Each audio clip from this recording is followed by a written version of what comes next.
ಅಧ್ಯಾಯ 11. ದೀನತೆಯನ್ನು ಧರಿಸಿಕೊಳ್ಳಿರಿ.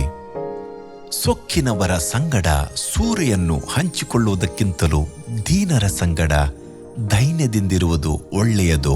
ಜ್ಞಾನೋಕ್ತಿ 16:19. ದೈವಿಕ ಸ್ವಭಾವದಲ್ಲಿ ಎಲ್ಲಕ್ಕೂ ಉತ್ತಮ ಗುಣವೆಂದರೆ ದೀನತೆ, ತಾಳ್ಮೆಯ ಸ್ವಭಾವ. ತಾಳ್ಮೆಯುಳ್ಳವರಿಗೆ ಕರ್ತನು ಕೃಪೆ ತೋರಿಸುತ್ತಾನೆ, ದೀನತೆಯುಳ್ಳವರನ್ನು ಆತನು ದೃಷ್ಟಿಸುತ್ತಾನೆ.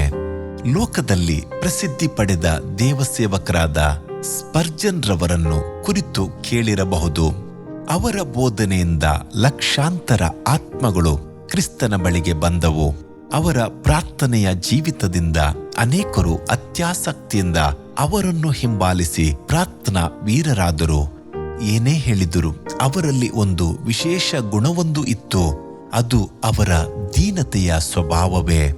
ಒಂದು ಸಾರಿ ಆಲಯದಲ್ಲಿ ಆರಾಧನೆಗಳು ನಡೆಯುತ್ತಿರುವಾಗ ಆಲಯದ ಮಕ್ಕಳೆಲ್ಲರೂ ಕೂಡಿ ಪ್ರಾರ್ಥನೆ ಮಾಡಿ ಹಾಡುಗಳನ್ನು ಹೇಳಿ ಪ್ರಾರ್ಥನೆ ಮಾಡಿ ಆರಾಧನೆಯನ್ನು ಪ್ರಾರಂಭಿಸಿದರು.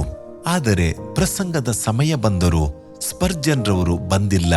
ಅವರನ್ನು ಹುಡುಕಿಕೊಂಡು ಆಲಯದ ಹಿರಿಯರು ಅನೇಕ ಕಡೆಗಳಲ್ಲಿ ನೋಡಿದರು. ಆಗ ಅವರು ಒಂದು ಸ್ಥಳದ ಮೂಲೆಯಲ್ಲಿ ಕುಳಿತು ಮೊಣಕಾಲೂರಿಕೊಂಡು ಅಳುತ್ತಾ ಪ್ರಾರ್ಥಿಸುತ್ತಿದ್ದರು. ಅವರ ಕಣ್ಣುಗಳು ಅತ್ತು ಕೆಂಪಾಗಿ ಊದಿಕೊಂಡಿದ್ದವು.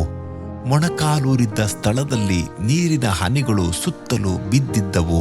ಹಿರಿಯರು ಅವರನ್ನು ಮೆಲ್ಲಗೆ ತಟ್ಟಿ, ಪ್ರಸಂಗದ ಸಮಯವಾಯಿತು, ಬರುವಿರಾ ಎಂದು ಕರೆದರು. ಆದರೆ ಸ್ಪರ್ಜನ್ ರವರು, ಇಲ್ಲ, ನಾನು ಬರುವುದಿಲ್ಲ. ನಾನು ಎಷ್ಟು ಪ್ರಸಂಗಗಳನ್ನು ಮಾಡಿದರೂ ಮಕ್ಕಳು ಇನ್ನೂ ರಕ್ಷಣೆ ಹೊಂದಲಿಲ್ಲ. ಆದುದರಿಂದ ಈಗ ಕರ್ತನು ನನ್ನ ಪ್ರಾರ್ಥನೆ ಕೇಳುವವರೆಗೂ ನಾನು ನನ್ನನ್ನು ತಗ್ಗಿಸಿಕೊಂಡು ಕಣ್ಣೀರಿನಿಂದ ಪ್ರಾರ್ಥಿಸುತ್ತೇನೆ. ನೀವೇ ಯಾರಾದರೂ ಹೋಗಿ ಪ್ರಸಂಗ ಮಾಡಿರಿ ಎಂದು ಹಿರಿಯರನ್ನು ಕಳುಹಿಸಿದರು. ಹಿರಿಯರಿಗೆ ಏನು ಮಾಡಬೇಕೆಂದು ತಿಳಿಯಲಿಲ್ಲ. ಮಾರ್ಗ ಕಾಣದೆ ತಾವೇ ಪ್ರಸಂಗ ಮಾಡಬೇಕಾದ ಪರಿಸ್ಥಿತಿ ಉಂಟಾಯಿತಲ್ಲ ಎಂದು ಪ್ರಸಂಗ ಪೀಠದಲ್ಲಿ ನಿಂತು ತಮಗೆ ತಿಳಿದಿದ್ದ ಕರ್ತನ ಮಾತುಗಳನ್ನು ಪ್ರಸಂಗ ಮಾಡಲಾರಂಭಿಸಿದರು. ಅಷ್ಟೇ ಜನರ ಮಧ್ಯದಲ್ಲಿ ಒಂದು ದೊಡ್ಡ ಚಲಿಸುವಿಕೆ ಉಂಟಾಗಲು ಪ್ರಾರಂಭವಾಯಿತು.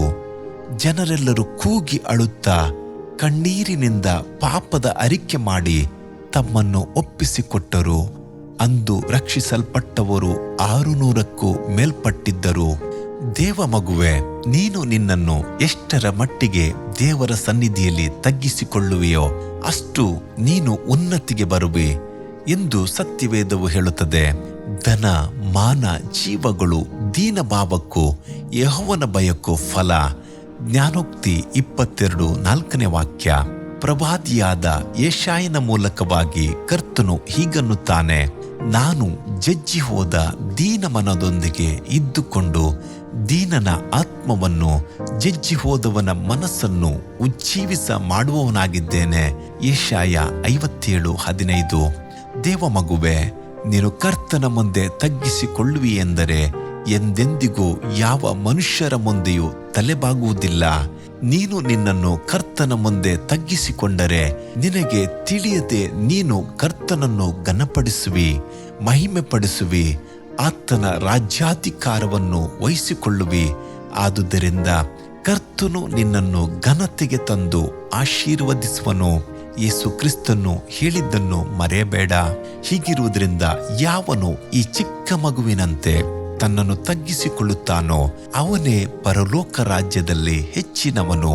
ಮತ್ತಾಯ 18:4. ನ್ಯಾಯವನ್ನು ಆಚರಿಸುವುದು, ಕರುಣೆಯಲ್ಲಿ ಆಸಕ್ತನಾಗಿರುವುದು, ನಿನ್ನ ದೇವರಿಗೆ ನಮ್ರವಾಗಿ ನಡೆದುಕೊಳ್ಳುವುದು, ಇಷ್ಟನ್ನೇ ಹೊರತು ಯೆಹೋವನು ನಿನ್ನಿಂದ ಇನ್ನೇನನ್ನು ಅಪೇಕ್ಷಿಸುವನು. ಮೀಕ 6:8.